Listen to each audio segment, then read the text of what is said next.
2024 లేదా 25లో డిగ్రీ లేదా బీటెక్ చదివారా? సాఫ్ట్‌వేర్ జాబ్ కోసం ఎదురు చూస్తున్నారా? అయితే కోడ్ జ్ఞాన్ 100 డేస్ కోర్సులో చేరండి, జాబ్ సాధించండి. హలో ఎంఎన్ కశ్యప్ గారు. హలో నాగరాజ్ గారు. ఏం మంచి ఊపి మీద ఉన్నారు? అదే అండి, ఊపిచ్చేటువంటి కంటెంట్ కోసం. ఊపిచ్చేటటువంటి కంటెంట్ కోసం. కమింగ్ టు సబ్జెక్ట్ అండి, చాలా మంది ఫేస్ చేస్తున్నటువంటి ప్రాబ్లం అనేది అంటే ముఖ్యంగా యంగ్స్టర్స్ ఎలా ఉన్నారు అని అంటే ఒక హోప్ కూడా లేకుండా అంటే అవకాశాల కోసం తిరిగి ఇందులో మనం గవర్నమెంట్ జాబ్స్ కోసం ఎదురు చూసేటువంటి పిల్లల్ని చూస్తాము, ఇండస్ట్రీలో ఎదుగుదాం అనుకునేటువంటి అవకాశాల కోసం చూసేటువంటి వాళ్ళ కోసం చూస్తాము, ఈవెన్ క్రికెట్ టీంలో మంచి ప్లేయర్ అవుదాము దానికోసం ఎదురు చూసేటువంటి వాళ్ళు, ఫీల్డ్ ఏదైనా సరే సంబంధం లేదు. అంటే ఇప్పుడున్న జనరేషన్లో ఏంటంటే అవకాశాలు ఉన్నా వాళ్ళ టాలెంట్కి తగ్గ వాళ్ళ స్కిల్స్కి తగ్గ అవకాశాలు రావడం కూడా చాలా కష్టమైపోతుంది. అరే నాకు ఎంత స్కిల్ ఉండి కూడా నేను బయటపడలేకపోతున్నానే అనేటువంటి వాళ్ళు చాలా మంది ఉన్నారు.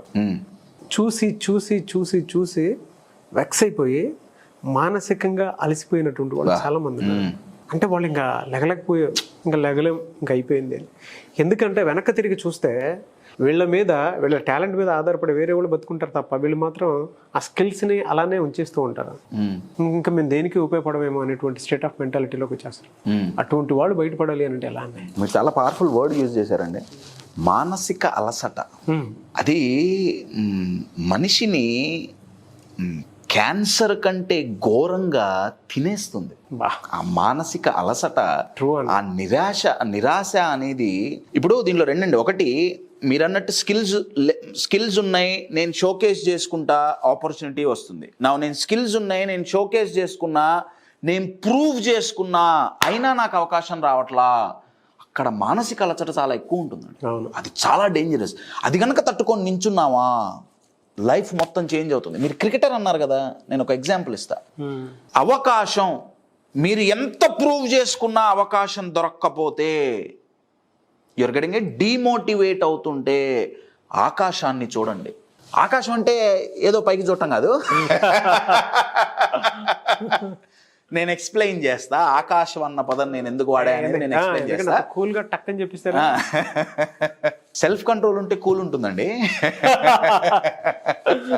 ఓకే, మీరు క్రికెట్ ఒక పదం వాడారు కదా. అవును, ఒక ప్రొఫెషన్ గా ఒక పదం వాడారు కదా. ఏ ప్రొఫెషన్ అయినప్పటికీ ఈ పిల్లగాడు, ఇప్పుడు నేను చెప్పబోయే పిల్లగాడు నేను క్రికెటర్ అవ్వాలనుకున్నాడు. సరే, క్రికెటర్ అవ్వాలనుకున్నాడు, అకాడమీలో జాయిన్ అయ్యాడు. ఒక పక్క స్కూలు ఎడ్యుకేషను, ఇంకో పక్క అకాడమీలో ట్రైనింగు, మంచిగా నేర్చుకుంటున్నాడు. ఇంట్లో వాళ్ళు సపోర్ట్ చేస్తున్నారు. అండర్-16, అండర్-19 ఇవన్నీ ఆడారు. ఆ పిల్లగాడు ఆడాడు, చాలా బాగా పర్ఫామ్ చేశాడు. రంజీల్లో ఛాన్స్ వచ్చింది, చాలా బాగా పర్ఫామ్ చేశాడు. ఐపీఎల్లో ఛాన్స్ వచ్చింది, పర్ఫామ్ చేశాడు. యూజువల్గా క్రికెటర్ అవ్వాలి అనుకునే వాళ్ళకి ఏమేంటండి, టీమిండియాలో సెలెక్ట్ అవ్వాలి కదా, టీమిండియాలో సెలెక్ట్ అవ్వాలి, దట్టు 11 మెంబర్స్ టీంలో ఉండాలి, ఇండియా జెర్సీ వేసుకొని ఇండియాని రిప్రజెంట్ చేయాలి అని ప్రతి ఒక్కళ్ళు కనే కల. ఈ పిల్లగాడు కన్నాడు. కలగంటంలో తప్పలేదుగా. అందులో ఈ పిల్లగాడు ట్రాక్ రికార్డ్ అంతా మామూలు ట్రాక్ రికార్డు కాదండి. ఐపీఎల్ ఒక సీజన్ అయింది, ఇంకొక సీజన్ అయింది, అద్భుతంగా రాణించాడు. మామూలుగా రాణించాల, పోటీ పడి కొనుక్కున్నారు ఈయన్ని. ఐపీఎల్ ఆక్షన్లో ఈ పిల్లగాడి కోసం పోటీ పడ్డారండి టీమ్స్. పోటీ పడి కొన్ని కోట్లు ఇచ్చి కొనుక్కున్నారు. వాళ్ళ ఎక్స్పెక్టేషన్స్ తగ్గట్టుగా ఈ పిల్లగాడు కూడా అద్భుతంగా పర్ఫామ్ చేశాడు. ఐపీఎల్ ఒక సీజన్ అయిపోయింది. చాలామంది ఏమన్నారంటే నెక్స్ట్ జరిగే టోర్నమెంట్ 2020 టోర్నమెంట్లో ఇతని నేమ్ ఉంటుంది. చాలా హ్యాపీగా ఫీల్ అయ్యాడు. టోర్నమెంట్ వచ్చింది, టీం రిలీజ్ చేశారు, నేమ్స్ ఇచ్చారు, ఈ పిల్లగాడి పేరు లేదు. హోప్ పోయిందా, మోటివేషన్ పోయిందా? ఆ పిల్లగాడు అన్నాడు, ఓకే నో ప్రాబ్లం, మళ్ళీ నేను ప్రయత్నిస్తా. మళ్ళీ ప్రాక్టీస్ చేశాడు, మళ్ళీ టోర్నమెంట్స్ ఆడాడు, మళ్ళీ ఐపీఎల్ వచ్చింది, మళ్ళీ ఐపీఎల్లో పర్ఫామ్ చేశాడు. మళ్ళీ నెక్స్ట్ ఐపీఎల్ తర్వాత ఛాన్స్ వస్తుందన్నారు, మళ్ళీ T20 టీం అనౌన్స్ చేశారు, మళ్ళీ పిల్లగాడి పేరు లేదు. మళ్ళీ హోప్ పడిపోయిందా, మోటివేషన్ పడిపోయిందా?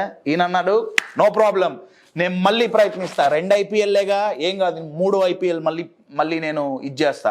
మళ్ళీ ఐపీఎల్, మళ్ళీ పర్ఫామ్ చేశాడు, మళ్ళీ టీం అనౌన్స్ అయింది, మళ్ళీ పేరు రాలా, మళ్ళీ ఐపీఎల్ ఆడాడు, మళ్ళీ టీం కోసం మళ్ళీ పేరు రారా. 1 కాదు, 2 కాదు, 3 కాదు, 4 కాదు, దగ్గర టీమిండియాలో తన పేరు లిస్ట్ అవ్వటానికి దగ్గర 10 సంవత్సరాలు పట్టింది. 20 ఏళ్ల వయసులో డెబ్యూట్ చేద్దాం అనుకున్న వ్యక్తికి 30 ఏళ్ళు వచ్చినాయి. 30 ఏళ్ల వయసులో ఫైనల్గా ఇండియన్ T20 స్క్వాడ్లో ఆ పిల్లగాడి పేరు అనౌన్స్ అయింది. 10 సంవత్సరాల నిరీక్షణ. అది కూడా పర్ఫార్మెన్స్ చేయకుండా లేడండి. 10 సంవత్సరాలు టోర్నమెంట్ తర్వాత టోర్నమెంట్లో ఐపీఎల్లో ఒక పర్ఫార్మెన్స్ని మించిన పర్ఫార్మెన్స్. అంత స్కిల్ అంత స్కిల్, అంత టాలెంట్, ప్రూవెన్ టాలెంట్ అండి. అయినా 10 సంవత్సరాలు అయినా 10 సంవత్సరాలు ఆగాల్సి వచ్చింది ఆ పిల్లగాడికి. ఛాన్స్ వచ్చింది. అబ్బా ఇంత కష్టపడితే ఇప్పుడు ఛాన్స్ వచ్చిందా అని నీరసించాలా? Okay, never the late. ఇప్పటికే నా ఛాన్స్ వచ్చింది, నా సత్తా ఏంటో నేను టీమిండియా టీంలో ఆడి చూపిస్తా. ఆడాడు. ప్రతి బ్యాట్స్మెన్ ఒక 4-5 షాట్లు మాత్రమే కొట్టగలడు. ఈ పిల్లగాడు గ్రౌండ్ 360 డిగ్రీస్లో షాట్స్ కొట్టగలడు. విదిన్ షార్ట్ స్పాన్లో ఈ పిల్లగాడు ఎంత ఎదిగాడంటే as of current rankings 2023 as of current rankings is the world number 1 T20 batsmen. ఆకాశాన్ని చూడండి, ఆ అబ్బాయి ముద్దు పేరు స్కై, సూర్యకుమార్ యాదవ్.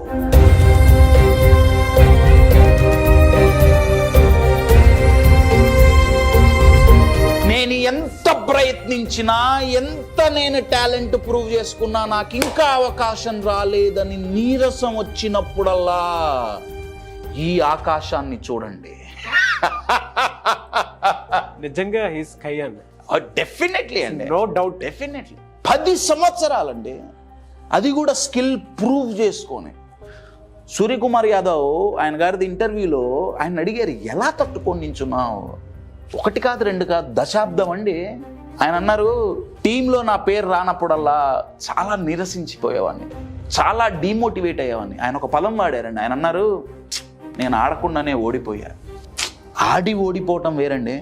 ఆయన అన్నారు, నేను ఆడలా టీమిండియాలో, నేను ఇంత ప్రూవ్ చేసుకున్నా నాకేం మిగిలింది, నేను ఆడకుండే ఓడిపోయా.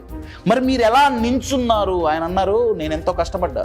నా మీద నాకు ఒక్కడికే హోప్స్ లేవు, నా ఇంట్లో తల్లిదండ్రులకు హోప్స్ ఉన్నాయి, నా ఫ్రెండ్ సర్కిల్లో, క్లోజ్ సర్కిల్లో కొంతమంది నా మీద చాలా ఆశలు పెట్టుకున్నారు.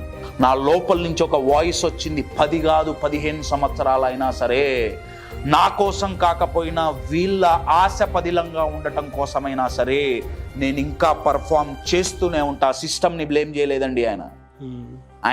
ఆయన సిస్టమ్ని బ్లేమ్ చేయలే. ఆయనకి జరిగిన వాటిల్లో ఆయన కంటే జూనియర్లకి టీమిండియాలో ఛాన్స్ వచ్చేసింది. అయినా పేషెన్స్తో, మై డియర్ ఫ్రెండ్స్, సహనం చాలా చాలా ఇంపార్టెంట్ అండి. అవకాశం అనే ఆకాశంలో ఎగరాలి అంటే దానికి మానసికంగా మనం ఎదగాలి. ఎప్పుడు ఎదుగుతాం? 2 ఉంటే ఎదుగుతాం. ఒకటి పేషెన్స్, ఇంకొకటి డిసిప్లిన్. ఈ 2 పక్షికి 2 రెక్కలు లాంటివి. ఏ ఒక్క రెక్క వదిలిపోయినా, విరిగిపోయినా డిమోటివేట్ అయిపోతాం. సూర్యకుమార్ గారు అన్నారు, నాకు అవకాశం రాలే, ఓకే నేను ఇంకా ప్రాక్టీస్ చేస్తాను, నేను ఇంకా స్కిల్ఫుల్గా తయారవుతా. నాకు అవకాశం ఎందుకు ఇవ్వాలి అని ప్రశ్నించే వాళ్ళనే ఈ పిల్లగాడికి అవకాశం ఎందుకు ఇవ్వట్లేదు అని దేశం మొత్తం ప్రశ్నించేటట్టు చేశాడు ఆ పిల్లగాడు. హోల్ ఇండియా ముక్త కంఠంతో అడిగింది, ఎందుకు మీరు సూర్యకుమార్కి ఛాన్స్ ఇవ్వట్లా? ఇంకొక ఆప్షన్ మిగల్లాయిగా చూపించడానికి రీజన్ లేదు, ఇవ్వాల్సే వచ్చింది, ఇచ్చారు. ఇచ్చిన తర్వాత ఏమైందో మీకు తెలుసు. ఇప్పుడు మిగతా కంట్రీ బౌలర్లు అంటున్నారు, ఎందుకు ఇచ్చారు రా ఈయనకి?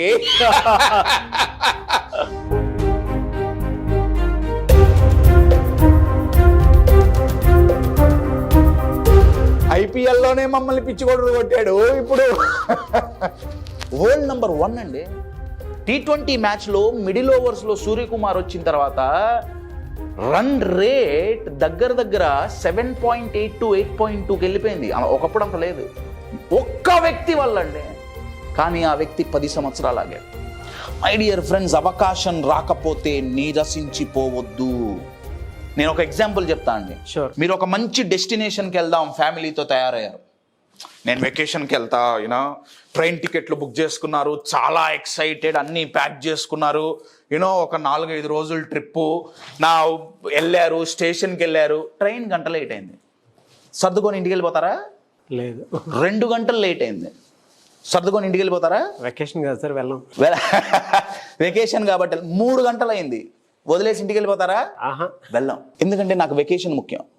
3 గంటలైనా 4 గంటలైనా ట్రైన్ వచ్చేంత వరకు వెయిట్ చేసి ట్రైన్ ఎక్కి వెకేషన్ వెళ్ళాల్సిందే. అబ్బా ట్రైన్ రావట్లే, టీ తాగొద్దామని బయటికి వెళ్ళాం, వచ్చేలోపు ట్రైన్ వచ్చి వెళ్ళిపోయింది. మన పనేంటి? ట్రైన్ టికెట్ కొనుక్కొని ప్లాట్ఫామ్ మీద వెయిట్ చెయ్యటమే. ట్రైన్ వస్తుంది, ఎస్. ఆ టికెట్ ఏంటయ్యా అంటే మన టాలెంట్ని ప్రూవ్ చేసుకోవటమే మన టికెట్. కశ్యప్ ట్రైన్ క్యాన్సిల్ అయితే ఇంకో ట్రైన్ వస్తుందండి. నిరాశ పడిపోయి బట్టలు సర్దుకొని అదే బ్యాగ్ మళ్ళీ ఇంటికి తీసుకోపోవాల్సిన అవసరం లేదు. 15 సంవత్సరాల క్రితం అయితే మేబీ నేను ఓకే అనేవాడిని, కానీ ఇప్పుడు మారిపోయిందండి. ప్రతి ఫీల్డ్లో ఎన్నో అవకాశాలు. You are getting my point. అవకాశాలు వస్తాయి. అవకాశాలు రావటానికి మీరనుకున్నంత టైంలో రాకపోవచ్చు కొన్నిసార్లు. ప్రతిదానికి ఒక జెస్టేషన్ పీరియడ్ అనేది ఒకటి ఉంటుందండి.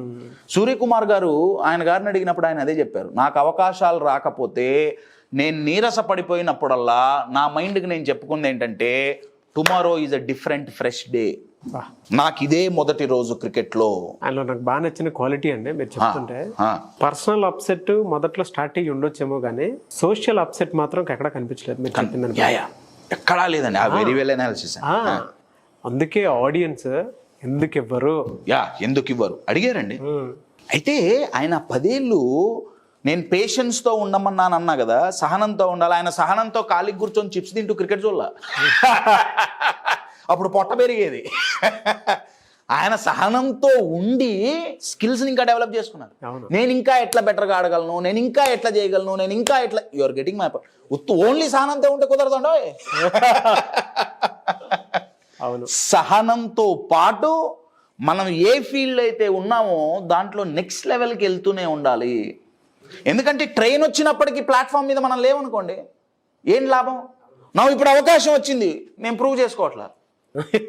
ఎందుకంటే నేను ఏముందిలే జీవితం అయిపోయి అని నేను కూర్చున్నా. నాకు ఇప్పుడు అవకాశం వచ్చింది, నా దగ్గర సత్తా లేదు. అట్లా చాలా మంది వదులుకున్నారండి. చాలా క్రికెట్ అనే కాదు, ఏ ఫీల్డ్ ప్రొఫెషన్.